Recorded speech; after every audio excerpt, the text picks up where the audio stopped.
Hi mga kababayan ko. Good morning po. Nakalimutan po namin yung good morning. Pasensya na po. Ako po si Beverly Baldosa. Kung dahil kay Jacqueline, hindi ko makilala yung sarili ko. Isa siyang hero sa buhay ko. Siya yung tumuklas sa akin na ipakita ko yung aking kaalaman. Ngayon, nagmassage ako dito sa Saudi. Hindi ko alam na mapapauwi pala ako kasi yung visa ko pas na mag-inti-inti ako. Wala kasi akong ikama. Ngayon, nakilala ako na magaling ako. Good daw ang trabaho pag massage.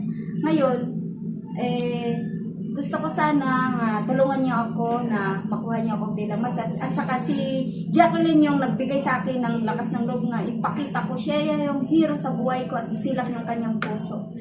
Massage siya yung tumulong ng mga OFW, siya yung bibigyan ng lakas ng loob. At saka yung mga nalulungkot, siya yung nagpapasaya, pinapayuhan niya. Ngalakasan yung loob, huwag malungkot dahil kinabukasan para sa pamilya niya. Salamat po. Thank you.